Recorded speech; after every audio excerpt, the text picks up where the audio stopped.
आजमगढ़ जिले के अग्रणी सामाजिक संगठन प्रयास वैसे तो कई तरह के सामाजिक कार्यों में बढ़ चढ़कर हिस्सा लेती है, चाहे वह अनाज बैंक के माध्यम से गरीबों की सेवा करना या फिर नेकी के बाग से कपड़े इकट्ठा कर जरूरतमंदों तक पहुंचाने का काम हो या फिर सड़क पर पड़े बेजुबान घायल जानवरों का इलाज कराना। ऐसे कई उदाहरण हैं जो प्रयास को आगे रखता है। इसी कड़ी में प्रयास सामाजिक संगठन ने शादी समारोह में बचे हुए खाने को जरूरतमंदों तक पहुंचाने का भी बीड़ा उठाया है। संगठन के जिलाध्यक्ष रणजीत सिंह ने बताया कि लोगों की भूख से संगठन के साथियों को दुख होता है। हम किसी भी वंचित को भूखा नहीं देख सकते हैं। उन्होंने कहा कि अक्सर देखा गया है कि शादी विवाह में बहुत सारा खाना बच जाता है और उसे कूड़े के ढेर में फेंकना पड़ता है।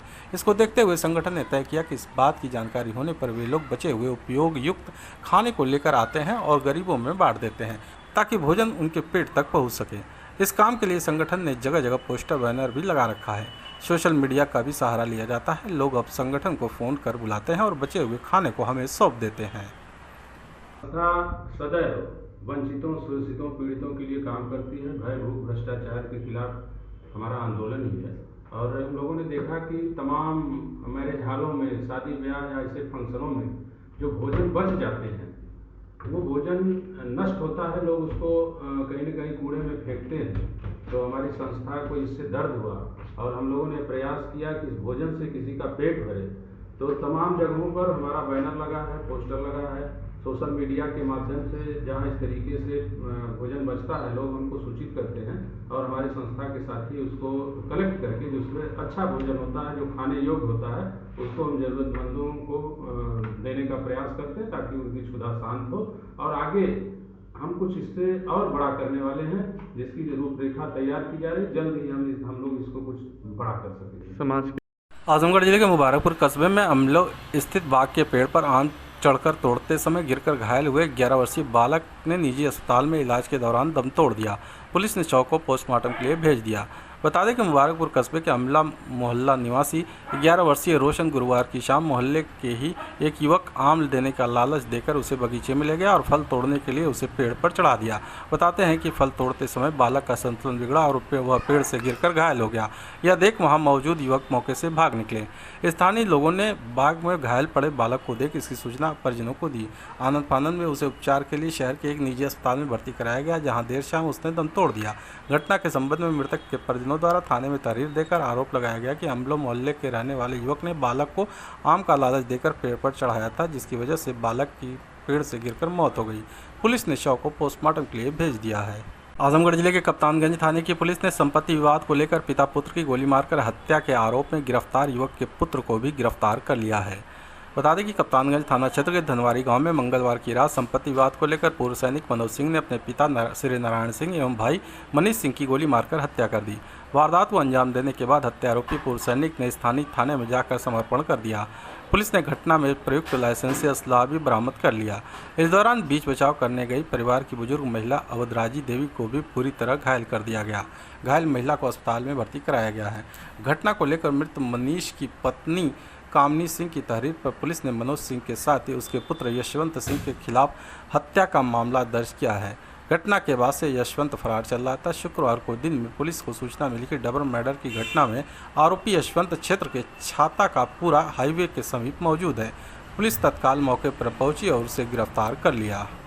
आजमगढ़ जिले के पवई थाने की पुलिस ने किशोरी को अगवा कर उसके साथ दुष्कर्म के मामले में आरोपी युवक को गिरफ्तार किया है।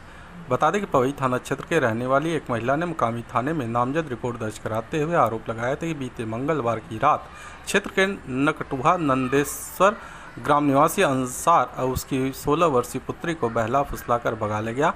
पुलिस ने इस मामले में आरोपी के खिलाफ अपहरण का मामला दर्ज कर घटना की जाँच शुरू की।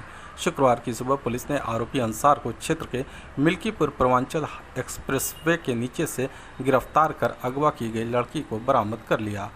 पीड़ित किशोरी से की गई पूछताछ के बाद आरोपी के खिलाफ दर्ज धारा में दुष्कर्म एवं पॉक्सो एक्ट की धाराओं की वृद्धि की गई।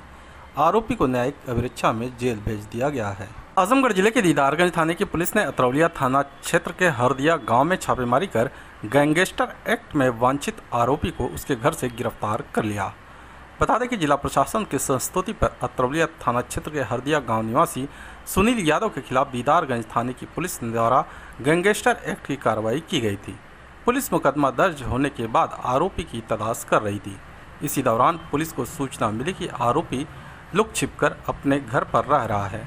शुक्रवार की सुबह पुलिस ने आरोपी सुनील यादव के घर दबिश देकर उसे गिरफ्तार कर लिया। तरमा के 100 शैय्या अस्पताल में 20 दिनों से पानी की समस्या से मचा हाहाकार, बांह पर काली पट्टी बांधकर जताया गया विरोध। तरमा के 100 शैय्या अस्पताल में लगभग 20 दिन से पानी न मिलने से मरीजों, डॉक्टरों और कर्मचारियों को काफी समस्याओं का सामना करना पड़ रहा है। किसी तरह बाहर से पानी खरीद करके लोग अपना काम चला रहे हैं। इसकी जानकारी जल निगम को देने के साथ अन्य अधिकारियों को भी इसकी सूचना दी जा चुकी है, परंतु अभी तक कोई भी प्रगति नहीं हुई, जिससे अस्पताल में कर्मचारियों ने काली पट्टी बांधकर आज विरोध व्यक्त किया। इस संबंध में कोई कार्रवाई अभी तक न होने से अस्पताल में डॉक्टरों और मरीजों को काफी समस्या हो रही है। पानी की सुविधा उपलब्ध न होने की वजह से मरीजों को खास करके काफी परेशान होना पड़ रहा है। लोगों ने मांग की है कि जल्द से जल्द पानी की व्यवस्था सुचारू रूप से दुरुस्त कराई जाए। इस मौके पर doctor Harendra Kumar Singh, doctor RS Maurya, doctor Ajay Sharan, doctor Gulab Chand, doctor Vinod Bharti, doctor Rajesh Ram, doctor Pawan Kumar, pharmacist Ashok Prajapati, Hariom, Ashok Kumar, GS Tiwari, staff nurse Aarti, Jyoti, Reena, Priyanka, Sunita, Ruby, Champa, Anshu, Soni, Rekha आदि लोगों ने अधिकारियों से मांग की कि पानी की सुविधा जल्द से जल्द दुरुस्त कराई जाए। यहाँ का जो मेन मोटर है जिससे कि बड़ी वाली टंकी की सप्लाई होती है, उसका मोटर जो है ख़राब हुआ था, उसको बनवाया गया, 2 बार उसको बनवाया गया रिबूट, लेकिन जो है उसकी जो बोरिंग है उसका दीवार टूट गया है, जिससे कि बार बार मिट्टी या गिट्टी उसमें आ जाती है, मोटर फंस जा रहा है जी। तो इसके लिए जो है एप्लीकेशन दिया गया था। तो एप्लीकेशन जो है कि जल निगम को भी दिया गया है, AD के यहाँ भी दिया गया, सारे अधिकारियों के यहाँ जो भी उनसे संबंधित हैं सिविल के, उनको दिया गया। तो उसके बाद उन्होंने एक भेजा था स्टाफ को, जिसने आके चेक किया टेक्निकल वाले ने। उसने कहा है कि फिर से बोरिंग करनी पड़ेगी, बिना उसके जो है टंकी में पानी नहीं हो पाएगा। तो फिर उसके बाद उसके लिए फिर से एप्लीकेशन दिया गया उसके लिए, ताकि जो है वो जल्द से जल्द काम शुरू हो। लेकिन काफ़ी दिन एप्लीकेशन दिए हुए कितने दिन हुए? एप्लीकेशन दिए हुए लगभग 11 जल निगम को दिया गया। हाँ, तो उधर से कोई जवाब अभी तक नहीं है। जवाब के बारे में तो CMS सर आज तो छुट्टी पे है, और बड़े बाबू जो यहाँ पे काम करते हैं वो लोग भी पत्राचार के माध्यम से संपर्क में है, फोन से भी संपर्क में है। तो सारी जानकारी तो वो बता सकते हैं कि उसी के माध्यम से सारे मरीजों को पानी उपलब्ध हाँ, होता है। अस्पताल का पानी स्टाफ को और जी मरीजों जी को। तो वही वही चीज समस्या 19 दिन से बनी। जी। तो ये डॉक्टर साहब पूछना चाह रहे फिलहाल कैसे काम चल रहा है? फिलहाल जो है कि एक 1 हॉर्स पावर का सबमर्सिबल लगा। बेलऊ निवासी अमित कुमार का चयन GGIC में प्रवक्ता पद पर होने पर बधाई देने वालों का लगा तांता। ग्राम सभा बेलऊ निवासी अमित कुमार का चयन GGIC में प्रवक्ता पद पर होने पर उनको बधाई देने वालों का आज तांता लग गया। बुधवार को उनके आवास पर बेलऊ गांव की महिलाओं और पुरुषों ने पहुंचकर उन्हें मिठाई खिलाई और बधाई दी।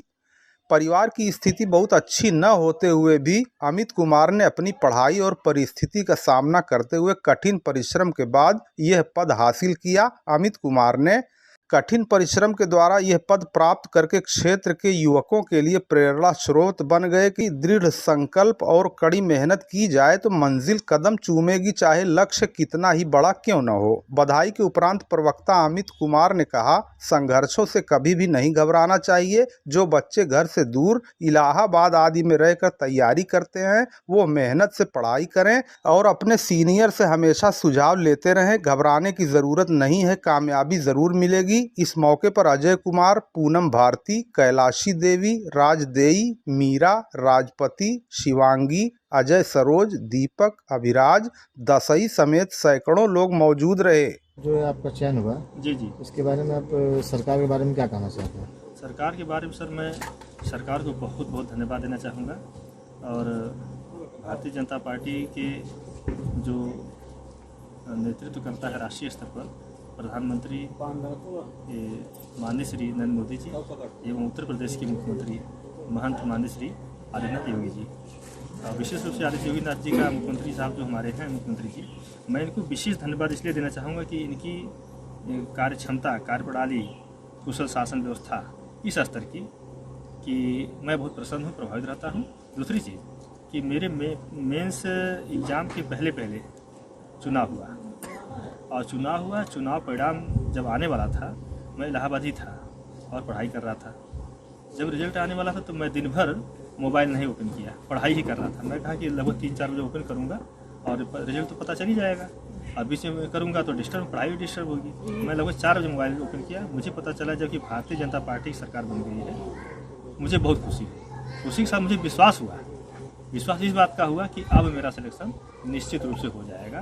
दुनिया की कोई ताकत नहीं जो मुझे रोक पाएगी। मुझे इस सरकार पर पूर्ण विश्वास था कि इस सरकार में किसी भी प्रकार का भ्रष्टाचार नहीं चलेगा।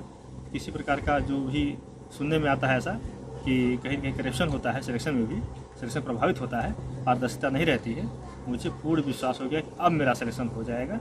तब तक जब तक रिजल्ट नहीं आता तब तक मैं जो है कि भ्रम की स्थिति में था, कहीं ऐसा ना हो। देवगांव सलेमपुर मार्ग की हालत जर्जर, लोगों ने बनवाए जाने की मांग की। देवगांव बाजार से बसही, सलाहरा, परसौरा, बनारपुर होकर सलेमपुर तक जाने वाले मार्ग की स्थिति इस समय काफी जर्जर हो चुकी है, जिसे बनवाए जाने की लोगों ने मांग की है। देवगांव मेहनाजपुर रोड से निकलकर उपरोक्त रोड नेशनल हाईवे में जाकर मिल जाता है। इस पर इस समय पैदल चलना, साइकिल और बाइक तथा 4 व्हीलर से चलना खतरनाक हो चुका है। हमेशा दुर्घटना की संभावना बनी रहती है। बसही निवासी शाह आजम ने कहा कि रोड बहुत ही जर्जर अवस्था में हो चुका है। 24 घंटा दुर्घटना की संभावना बनी रहती है। उन्होंने मुख्यमंत्री जी से मांग की कि अविलंब इस रोड की मरम्मत करा दी जाए। बरसात का महीना आने से पहले इसे दुरुस्त न कराया गया तो दुर्घटना की संभावना और बढ़ जाएगी। बसही गांव के ही मंसूर अहमद ने बताया कि बसही आने जाने वाले लोग इस मार्ग से काफी परेशान हो रहे हैं। रोड पर पैदल चलना तक दुश्वार हो गया है। दुर्घटना की संभावना हरदम बनी रहती है। वो मांग करते हैं कि रोड का अविलंब निर्माण कराया जाए। चंदापुर निवासी विनोद कन्नौजिया ने भी रोड को अविलंब बनवाए जाने की मांग की। उन्होंने कहा, रोड बहुत ही खराब हो चुका है। कुछ दूर तक तो पता ही नहीं चलता कि यह रोड पिच रोड भी है। ये मार्ग सलेमपुर से देवगांव तक है, लेकिन जो है बसही से देवगांव तक जो है बहुत ही खस्ता हालत में यह सड़क है। और ख़ास तौर से उसमें जो है ताहिरपुर से देवगांव जो है उसकी स्थिति ये है कि अगर जरा सी भी चूक हुई तो किसी भी वक्त किसी के साथ दुर्घटना हो सकती है और उस दुर्घटना में जान माल सब कुछ जा सकता है। अतः हमारे सरकार से जो है अपील है, निवेदन है कि जितनी जल्दी हो सके, संभव हो सके, इस सड़क की मरम्मत करवा दी जाए या बना दी जाए। आपका नाम क्या है? मेरा नाम शाह आजम है और पुत्र स्वर्गीय शाह आलम। मैं बसही का निवासी हूँ और हमारा प्रतिदिन कई बार देवगांव आना जाना होता है। हमने कई लोगों से कहा और यहाँ के जो हमारे विधायक हैं, सांसद हैं, उन लोगों से भी हमने कहा है। हमारी जो है मुख्यमंत्री से अपील है, श्री आदित्य योगी नाथ जी से, कि इस सड़क का जितना जल्दी हो सके बनवा दीजिए। हमारा कहना यही है कि जो हाईवे से जो पहले का रोड है वो बिल्कुल खस्ता हालत है और उसको जो है बनाना बहुत ही ज़रूरी है। नहीं तो आदमी कभी भी हादसा हो सकता है। और यानी गाड़ी तो खराब हो ही रही है, वो तो अलग बात, लेकिन आदमी मरेंगे, जानवर मर रहे हैं, उसी पे हर आदमी जो है परेशान है। उसको मुख्यमंत्री जी आप जल्द से जल्द बनवाने की कृपा करें बस। ये क्या नाम है आपका? विनोद। कहाँ से कहाँ? लालगंज में सपा के मीडिया प्रभारी शाह आलम ने कहा, आजमगढ़ लोकसभा उपचुनाव में सपा की जीत तय, औपचारिकता ही शेष। समाजवादी पार्टी के लालगंज विधानसभा के मीडिया प्रभारी शाह आलम ने आज लालगंज में कहा, आजमगढ़ लोकसभा उपचुनाव में समाजवादी पार्टी के धर्मेंद्र यादव चुनाव जीत चुके हैं, केवल औपचारिकता ही शेष बची है। उन्होंने कहा कि जिस हिसाब से लोगों का आजमगढ़ में सपा के प्रति लगाव था वो पूरी तरह आज भी बरकरार है और सपा की जीत तय है। उन्होंने कहा, भ्रम में डालकर मतदाताओं को गुमराह करने की कोशिश तो अवश्य की गई, लेकिन समाजवादी पार्टी के प्रति मतदाताओं का रुझान देखकर उन्हें पक्का यकीन है कि समाजवादी पार्टी की जीत तय है, केवल औपचारिकता ही शेष बची है। मैं मीडिया प्रभारी मोहम्मद शाह आलम, समाजवादी पार्टी विधानसभा 351 लालगंज आजमगढ़ लोकसभा उपचुनाव में समाजवादी पार्टी भारी बहुमत से जीत रही है, केवल औपचारिकता ही बाकी है।